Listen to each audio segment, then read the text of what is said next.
What if I told you that one of Britain's most famous television personalities, a man praised for raising millions for charity, a man welcomed into hospitals, schools, and even royal circles, was secretly one of the most prolific abusers in modern British history? And here's the most chilling part. The truth didn't fully come out while he was alive. It only surfaced after his death. She wants to stay in London too. She wants to stay. I've got myself a girlfriend. Wow. It's one of my girlfriends. So she has something to say back, which is... This is my boyfriend. Oh, so she said it. She said it, you see. Just shift up there because it looks like I've added a girlfriend to my collection, ladies and gentlemen. Is there room for both of us in here? You sure? Yes. First of all, ladies and gentlemen, I must tell you that it would appear that I've been adopted by my friend here, who has not left me alone all day and doesn't look like she's going to leave me alone all night. For decades, he was protected by fame, by silence, and by institutions that looked the other way. This is the story of Jimmy Savile, and how one man was able to hide in plain sight for more than 40 years. For much of the 20th century, Jimmy Savile wasn't just a celebrity. He was part of British culture. If you grew up in the UK, you knew him instantly.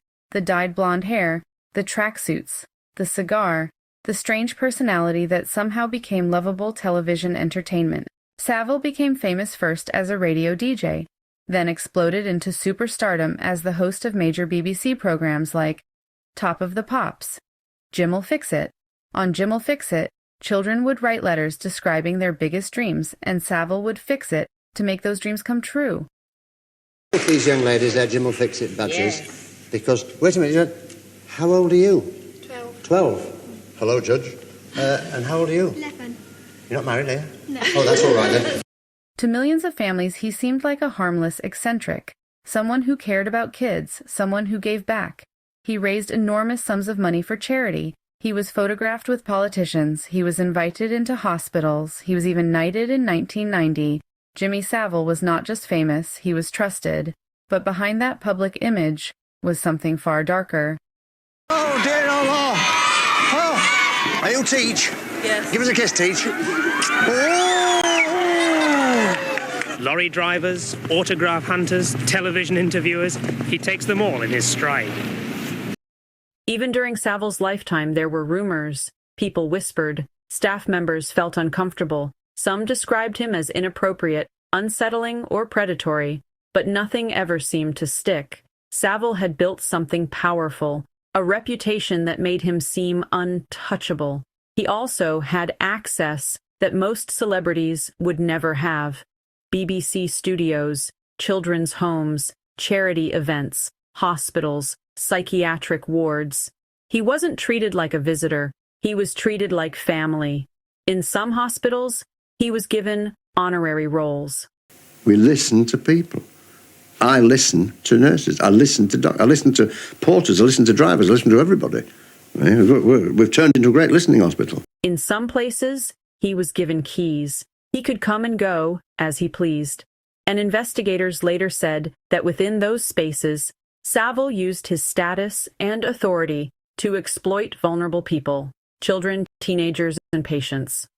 What makes this story so disturbing is not just what happened, but how long it continued.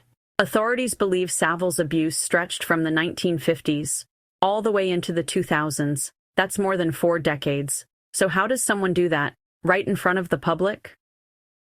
This became the question that haunted Britain.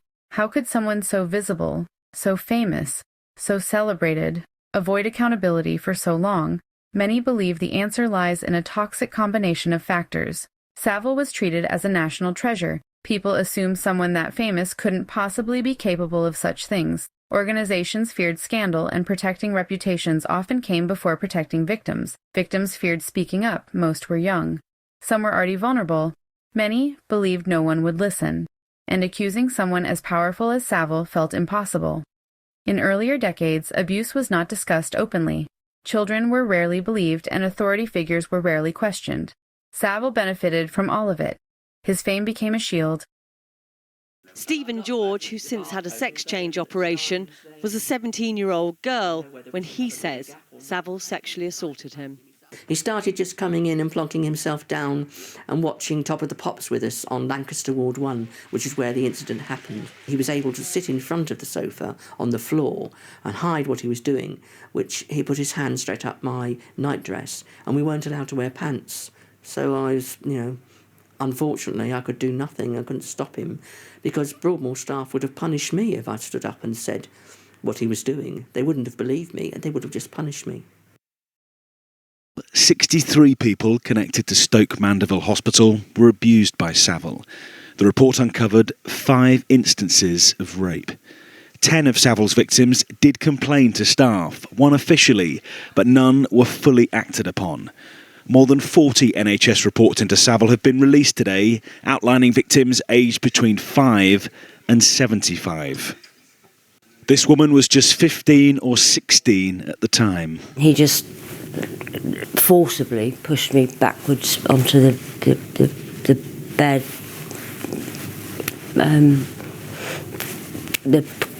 Pushed my clothing up, raped me. I firmly believe that, I don't know if all of the staff knew what was going on, but some of them did. An 18-year-old says Savile climbed through a window to molest her as she recovered from a skin graft. He sexually abused another woman in a wheelchair and inappropriately touched an 8-year-old boy under his bedsheets. Jimmy Savile died in October 2011. At first, the country mourned.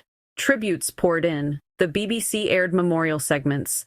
Commentators called him a legend. People celebrated his charity work. For a moment, his reputation remained intact. Then everything changed. In 2012, ITV aired a documentary, Exposure: The Other Side of Jimmy Savile. The program featured survivors speaking publicly. They described abuse they said occurred when they were children or teenagers. For many viewers, it was unthinkable. How could this man, this famous face, be capable of such things? But once those stories aired, more people came forward. Then more and more. What started as a handful of allegations became a flood. The UK was forced to confront a horrifying truth. Jimmy Savile had been hiding in plain sight. Now then. Each day brings new shocking allegations, the latest suggesting he used his charity work to gain access to the young and the vulnerable. 40 years ago, June Thornton was a patient at Leeds General Infirmary. She says she saw the TV and radio star molest a brain-damaged girl, a memory that has haunted her. Jimmy Savile come to a young lady sat in a chair. Unfortunately, this lady, I think, had brain damage because she just sat there, and he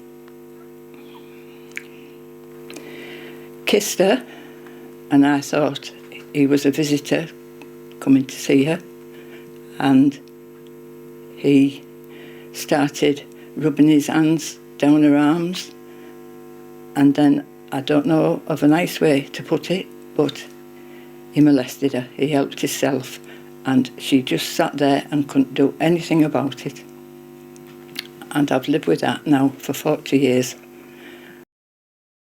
Caroline Moore was molested by Savile at Stoke Mandeville Hospital when she was 13. Why were they missed opportunities? Why was the man not prosecuted? Why did these people not do their job properly? Why, when there were even hints of maybes, that maybe Jimmy Savile was doing this or maybe Jimmy Savile was doing that, why was this not looked into thoroughly there and then? Police launched a major investigation known as Operation U-Tree.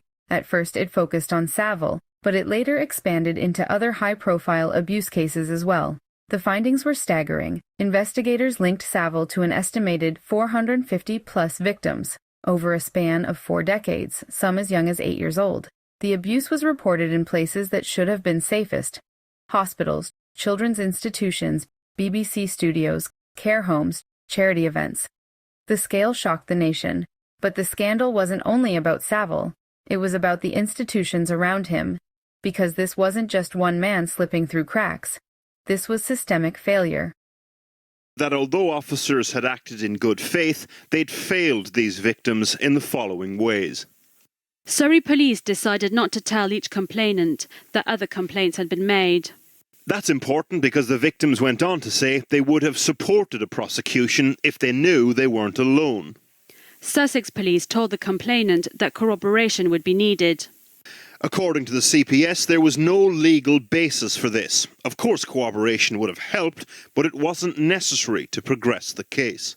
The report also criticises the role of the Crown Prosecution Service itself. It says, the CPS prosecutor, when told by police that the complainants did not support the prosecution, did not probe this or seek to build a prosecution. Miss Levitt QC went on to conclude, had the police and prosecutors taken a different approach, a prosecution might have been possible. The CPS apologised for this today, and the police forces involved acknowledged that they had lessons to learn from how this was handled. Surrey Police, Sussex Police and the Crown Prosecution Service themselves, they didn't give victims a voice, did they? No. Why not, do you think? There has been a traditional reluctance to listen to survivors, to believe victims, to give credence to these crimes. It's something akin to how we dealt with domestic violence. Not many years ago, it was seen as not being our problem. According to today's report, this story is about more than institutions that fail. It's also about a broader cultural failure. A failure to see past the celebrity who ended up fooling us all. I think that's the big question for British society. How did he get away with it? 6 decades of abuse, and there are numerous examples from across the country and indeed within his own family of where children spoke out, tried to tell people in authority about what happened. But I think we were all taken in. You could say he groomed a nation. As the BBC continued to deny that they had any knowledge of the alleged assaults, a former press officer for the corporation has admitted that the controller of Radio 1 asked him to look into abuse rumours in the 1970s. It comes as new audio has emerged in which Jimmy Savile appears to be behaving inappropriately with a young girl. Some viewers may find parts of Porrick O'Brien's report distressing. And good evening, ladies and gentlemen. Welcome to Top of the Pops. Let's count down some of the facts surrounding the Jimmy Savile scandal and look at what it means for the BBC. At number 5, at least 10 women have now come forward, either to police or in the media. 3 police forces are looking into it, including Sussex and Northamptonshire. But in the last hour, the Met Police have announced that their serious case team will take the national lead looking at these complaints. At number 4, audio has emerged from archives of a BBC Radio 1 recording of Savile's travels from 1975. It would have been normal for a BBC sound recordist and producer to have been present. We don't know whether it was broadcast. We don't know who the young girl is. Who's your best pal? Tell me. I'm not telling you. No, Desmond. He's not. He is. No, he's not. Get off me. Because he's a married man. Okay. Yes, you do. Get off. I won't. Not No, until, because you're squashing. not until you say me. Me. Say, I promise I promise. that you, Jimmy Savile, You, Jimmy Savile, are the only one are the only one. in my life, No, you're not the only one in my life. and Noel Edmonds and all them others is definitely not. Ooh, get off. Who's your best pal? You as a pal, get off my backside. Hey? I beg your pardon? In front of your mummy and daddy? Goodness gracious. Although the context is unclear, against the backdrop of what's happening, it is at the very least enlightening. At number 3, a raft of former BBC presenters and producers have come out of the woodwork to say his behaviour was an open secret. But did those further up the corporate food chain? No. In the 70s, Radio 1 controller, the late Douglas Muggeridge, asked a press officer to find out whether the tabloids were looking into the rumours. He was told they weren't, and it ended there. As an organisation, they probably didn't, but certain people must have been aware of rumours. And now the BBC has to fight the possibility that things actually took place on their premises. And I would think horrified would be the right way of describing it, yes. At number 2, this evening, mixed messages at the BBC. A senior executive has said there's no reason now why parts of the original Newsnight investigation into Savile can't be made available, which we understand came as a surprise to many in the corporation. Finally, at number 1. No concrete evidence has emerged of any sort of cover-up at the BBC. The question remains, though, if it was an open secret, why, for so long, did it stay as just a secret? As details emerged, outrage grew, not just at Savile, but at the organizations that enabled him. Savile was one of the BBC's biggest stars. Questions poured in. Were there rumors internally? Did staff know? Why wasn't he investigated sooner? Reviews later suggested there were missed opportunities to act, and a culture where celebrities were rarely challenged. Savile spent an enormous amount of time in hospitals. He was praised for fundraising, but investigations later revealed safeguarding was dangerously weak. He was allowed access to wards and vulnerable patients with little to no oversight. There were reports of allegations made during Savile's lifetime, but they were not fully pursued. The public began asking, how many chances were missed? Yet, if it's possible to be even more depraved, it's also said Savile committed sex acts on dead bodies in mortuaries, and, as this picture shows, that he wore jewellery made from glass eyeballs of dead patients. At Broadmoor, he had accommodation, keys and access to vulnerable patients. His influence was enormous. The Savile scandal triggered multiple major investigations. Operation Yewtree, 2012. The police investigation, confirming the extent of allegations. The Pollard Review, an internal BBC review examining why a planned investigation into Savile was dropped. The Dame Janet Smith Review, 2016. A major independent report into Savile's conduct at the BBC. It concluded Savile used his celebrity status to abuse victims, and that staff often felt unable to challenge him. NHS hospital investigations. Hospitals such as Stoke Mandeville and Leeds General Infirmary conducted inquiries. They found Savile had been given inappropriate access and authority. ICSA, Independent Inquiry into Child Sexual Abuse. A nationwide inquiry examining how institutions across England and Wales failed to protect children. Savile became one of the most infamous examples of institutional failure.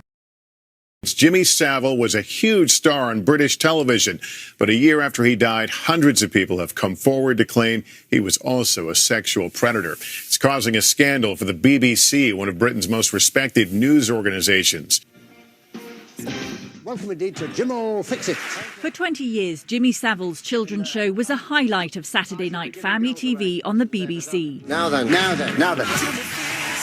He was an eccentric, a British institution, at ease with royalty, a much-loved part of the establishment, even blessed by the Pope.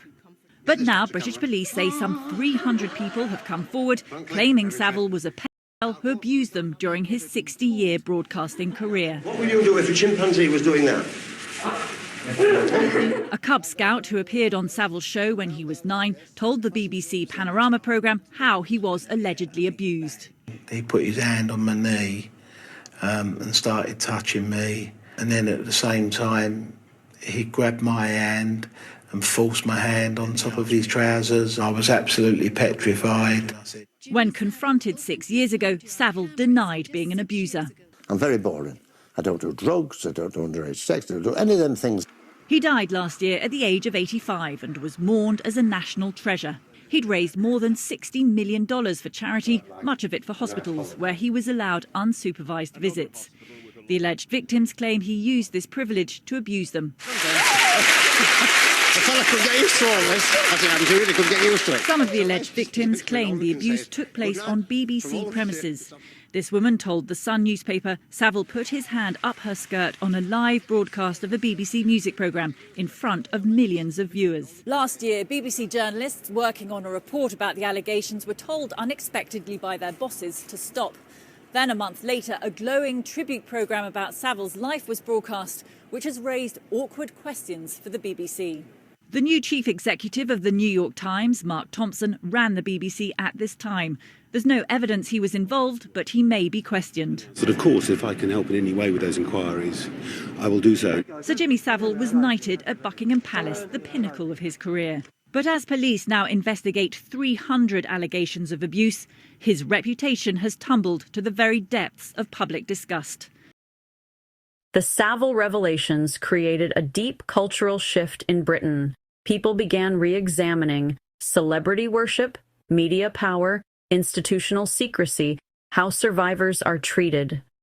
For many, it shattered trust. Savile wasn't just a criminal, he was a symbol of how easily abuse can hide behind fame. It also encouraged other survivors, in unrelated cases, to come forward. The scandal became part of a wider reckoning about abuse in entertainment, religion, sports, and public institutions. The UK implemented significant reforms, stronger safeguarding policies in hospitals and schools, clearer reporting systems, limits on celebrity access to vulnerable spaces, more survivor-centered approaches in investigations, increased accountability for institutions. The case forced organizations to confront uncomfortable truths. Fame should never equal immunity. Reputation should never outweigh safety. Jimmy Savile was once celebrated as a British icon. Now he is remembered as one of the darkest examples of institutional failure in modern history. A reminder that evil doesn't always look like a stranger in the shadows. Sometimes it looks like a smiling celebrity on television, protected by fame, shielded by silence, hidden in plain sight, and the real tragedy isn't only what Savile did, it's how long the world allowed it to happen.